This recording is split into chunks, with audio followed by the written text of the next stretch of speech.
Hey guys, what's going on? John Haddock here from Think About Comics, and today I'm going to be talking about the latest comics that came out this week. So let's dive right into it.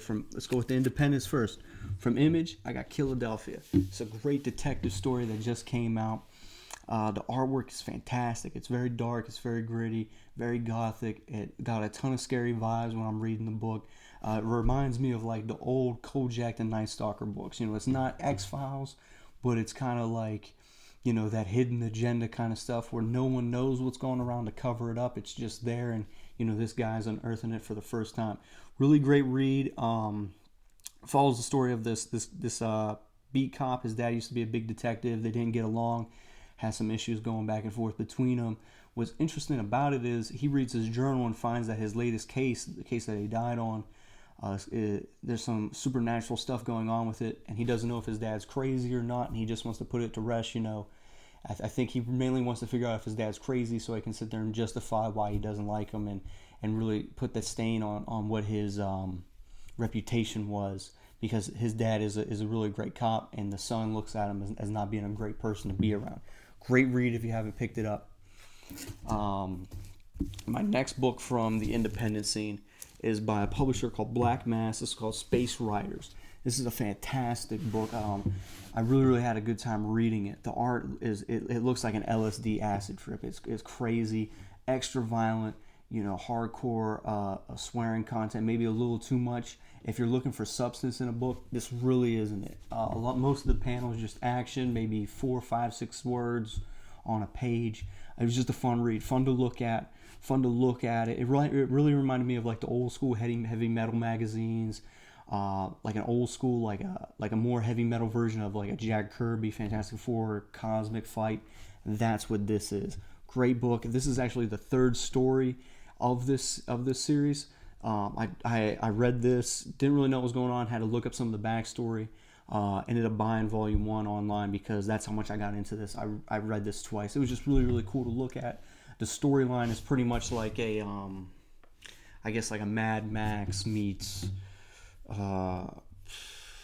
a Mad Max, Star Trek kind of feel to it. Just craziness. Fun read. Definitely check it out. So let's go into Marvel. I have Venom issue 20. This is the epilogue of the Absolute Carnage series. Pretty good read. It sums up, you know, what I think the Absolute Carnage book needed, just to end it and to set up the new storyline. Huge shocking plot in the end made me go, wait, what? So this is definitely something I'm checking out, especially me being, you know, who I'm really into, not trying to spoil anything. Definitely would check this book out. We see a little bit more of him and of Eddie Brock and his son, you know, talking about, you know, the future and what to expect and how they're going to go forward with it with no more secrets. So if you've been reading this book, you already know what's going on. If you haven't, check it out. Go get that the Donny Crates Volume 1 that just came out, the hardcover. Get caught up on this book because this Venom book is actually really good. No complaints from it. So let's go into New Mutants by Hickman. For me, I'm done with the New Mutant book after this. This just really felt like a really offbeat book. It didn't feel like it belonged in with what the X-Men books were doing. It reminded me a lot of the Grant Morrison Green Lantern run. I know I've said in the past videos that I've liked that book mainly because it was episodic and it was just a new take on the Green Lantern. You know, sometimes with the Grant Morrison writing, it's really out there, and sometimes it works and sometimes it doesn't, and it can be gibberish and it can be, you know, really groundbreaking. This book, it doesn't feel like an X-Men book. I think it tries too hard to be different than all the other ones. It's not for me. I'm done with it. Wasn't something I was into. But hey, if you read it and you loved it, that's awesome. That's what comics are all about. You know, me and Bethea always get into it about, you know, what's good, what isn't. That was something I couldn't get into. Now let's look at an X-Men book I really did like. We covered this in Bethea wanted to do this in his own video, but this came out this week, so I'll just hit on it real fast. Great book, great art, good action. I think that this is the, you know, besides Marauders, this is mainly the main X-Men book that's putting out a lot of information that's going to be critical to the other issues on how, you know, they bring back Xavier, how they're going to, you know, how Jean's going to be made, I think, the next strongest person because they're trying to really build her up and make her be like, you know, the next Charles, I think, from reading it and seeing how she's going to be using Cerebro in that. Check this book out. Definitely one of the better, stronger X-Men titles. If you're reading all of the X-Men titles and you're not reading this one, check it out. It's these X-Men books, I will say this, they all are different from one another. You're not going to pick up X-Men and then read X-Force and be like, oh, this is the same book. No, totally different. And this and Marauders are fantastic. So let's get into the DC books. Let's go with my man, John Constantine. First off, let me say this. I'm a big John Constantine fan. Love Hellblazer. Love it. Fantastic run. The problem with DC, with John Constantine, I think they tried to do so many different things with him, with the New 52, with Rebirth, didn't really stick. They need to go with that dark, gritty feel of John Constantine.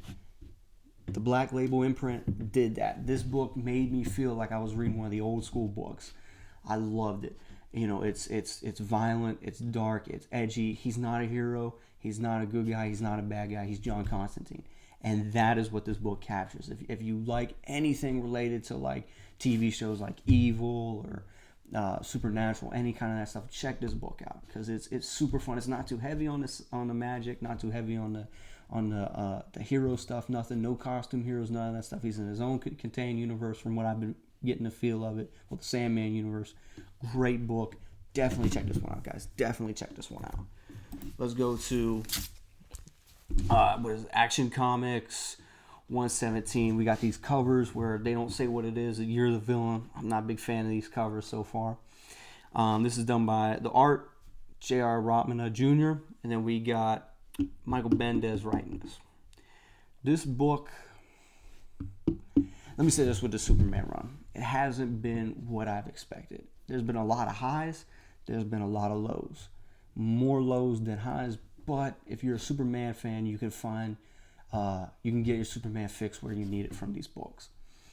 The art in this book doesn't hold up, I think. I think when you look at JR's artwork over time, if you look at, for me, I put his art best during those old school, you know, the 80s stuff, the early 90s stuff. It really worked then. I think nowadays with his art, especially on a book like this and the way that they color it and the way that they print it, it doesn't hold up.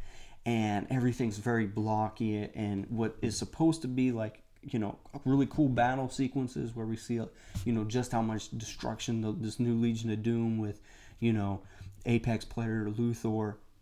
I just felt like it could have been better.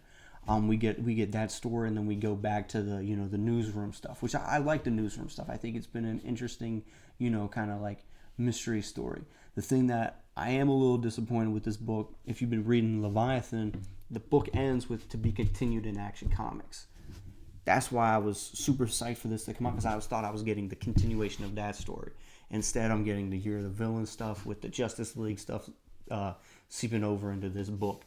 Not something I was real excited about whenever I opened it up and saw that, oh, this is going to be one of the Luthor books that's going to follow that thing.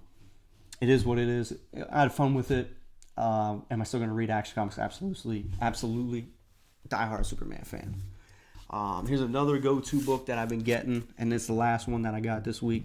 A lot of people don't really talk about it as much as I think they should.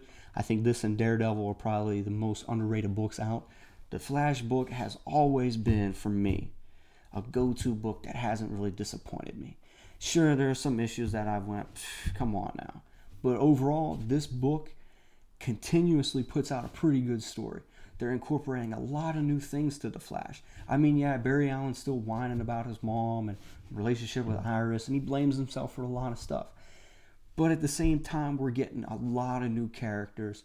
We're getting a lot of new versions of older characters that we haven't seen, and new predicaments that we didn't think the Flash could handle. I mean, they do a really good job of highlighting, you know, how he's progressed from this just a guy that runs fast. They're doing a whole lot of stuff. We're not seeing Zoom over and over again or Reverse Flash over and over again. It's pretty good with all these different, you know, the Sage Force, the Strength Force, all that stuff. The Slow Force. It's a good book. If you're not reading Flash, look it up in trades.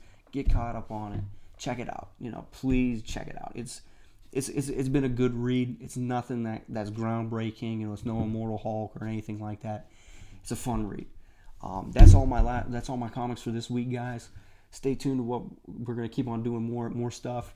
Follow us, give us a like, support the little comic shop. Thanks, guys.